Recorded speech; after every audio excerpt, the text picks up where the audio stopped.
How are you today? I hope well. Introduce myself. I am Surya Ningsih pakpahan with NPM 2001030078H. In this video, I will explain a little about the American Parliamentary debate. So, keep on enjoying this video.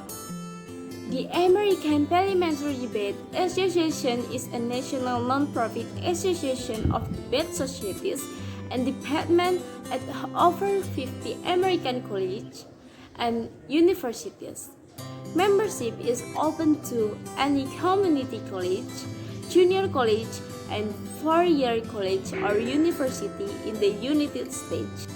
Well, I will show you an example from the American Parliamentary Debate. When it's ready? Yes. Job is ready. Beginning my time now, I'd like to thank everybody in this room for making this debate possible. I'd also like to congratulate our opponents for making it to the quarterfinals at the state's tournament. I'm going to be going over the framework of the debate first, then I'll be going over the actual argumentation the AF has provided here today. Resolved that punishment by its very nature should be somewhat cruel and unusual. Obviously, there's a value appended to this, and for us, the affirmative is going to add the value of justice, since this is obviously a value debate about who upholds justice the best, who upholds the criminal justice system the best. Whoever upholds justice should win today's debate. Furthermore, we define punishment as the authoritative imposition of something undesirable or unpleasant upon an individual or group in response to criminal activity. We also define cruel and unusual as defined by Justin William Brennan by 4 principles in Furman v. Georgia. 1, the essential predicate is that a punishment must not be, by severity, be degrading to human dignity. 2, severe punishment that is obviously inflicted in a wholly arbitrary fashion. 3, severe punishment that is clearly and totally rejected throughout society. 4, severe punishment that is patently unnecessary. Favor this interpretation because cruel and unusual is a constitutional idea, and the Supreme Court of the United States interprets the Constitution of the United States. Brennan notes that if it even fails one of these principles, a certain punishment, then it is cruel and unusual. Observation 1. The affirmative only needs to prove one of the 4 above points. This is a debate about punishment being somewhat cruel and unusual, not completely cruel and unusual. Observation 2. The affirmative is by no means bound to the fact that cruel and unusual punishment is good. All we have to say is that we should have cruel and unusual punishment, and I'll be explaining this a little bit more later. Any questions? You please explain the separate 4 points one more time. The separate 4 points. 1, basically it can't be degrading to human dignity. 2, it can't be arbitrary. 3, it can't be rejected throughout society. 4, it can't be unnecessary. Cool? Any other questions? No.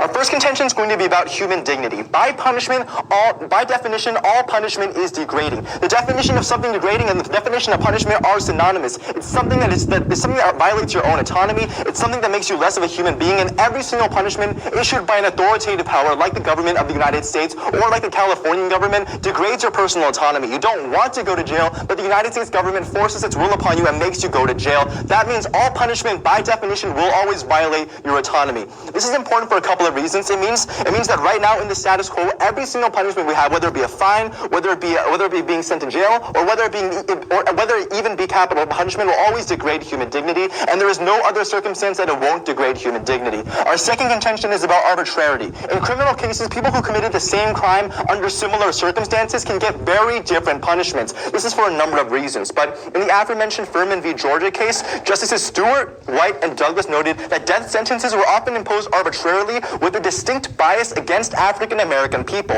If you're tried for the same case, but one man is African American and the other man is Caucasian, there is a significantly higher chance that the African American man will be sentenced to capital punishment. This, by definition, is arbitrary. Race is not an issue that should come into any court ruling, but it does, which means that punishment, no matter what court of law you look to, will be cruel and unusual because it's arbitrary. The trend continues throughout the rest of the judicial system, as no matter what the crime is, minorities and racial ethnicities that are of a minor group are always going to be more harshly sentenced than whites, suggesting a non-objective application of the law. Yeah.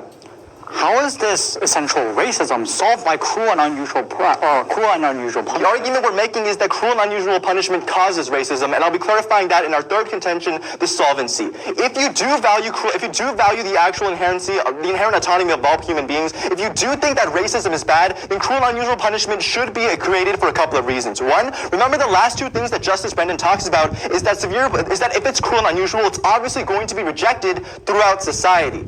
If it's cruel and unusual, it will obviously be viewed as unnecessary. This is the fundamental point. If all punishment is viewed as cruel and unusual, then the United States and American people, by definition, abandon the idea of cruel and unusual punishment. Since the definition of cruel and unusual punishment is that it's rejected by the American people, making all punishment by definition be somewhat cruel and unusual means that the United States entire civilian populace as a group will abandon cruel and unusual punishment. So what's the alternative when somebody commits a crime? The third contention is about rehabilitation.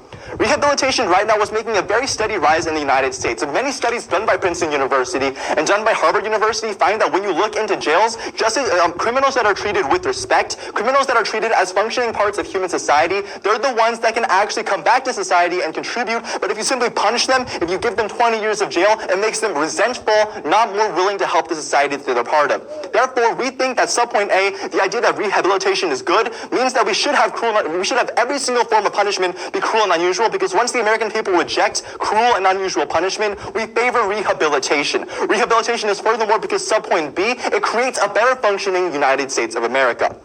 Today, hundreds of thousands of people are incarcerated for very arbitrary crimes every single day. Merely the possession of marijuana, according to the minimum punishment philosophy located in the legal system, could get you up to life in prison, even if you only possess marijuana and don't actually consume it, don't actually sell it, don't try to hurt other people. This represents a fundamental injustice and a bias that's created within the justice system, because the punishment is never proportional to the crime. Punishment is always going to be cruel and unusual. A favoring towards rehabilitation means that people can be treated with the dignity that by definition punishment can't provide. This means that the United States of America, the citizens of the United States, can be treated as real human beings, and being a criminal, making one mistake in your life, does not label you as a subclass human for the rest of your life. Making one mistake in your life means you can learn from your mistakes. It means you can look to rehabilitation, which is by definition not cruel and unusual because it treats you as a real human being. Doing that means that as the United States of America, we can finally create a real country where people can come back to society, they can help everybody around them, they can contribute back to the economy,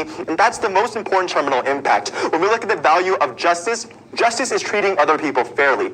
Justice is viewing another person as equal to yourselves, and the upholding of rehabilitation decreases dehumanization. Dehumanization is the idea that you look at another person as lesser than yourselves. If somebody possesses some marijuana, the criminal justice system immediately looks upon that person as lesser. If the other person is African American, the criminal justice system immediately looks upon that person as lesser. The second you view somebody as a lesser human being than yourself, you justify violence against them in order to benefit yourself. That's what we're trying to avoid. We want to create an equal society where every single person's opinion, no matter what skin color they are, no matter what things they've done in the past, is now valued for its own worth and not for past history.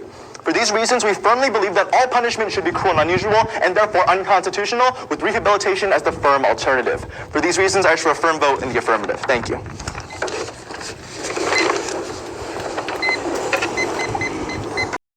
Okay, until here my video. Thank you for faithfully watching. Wait for me in the next video.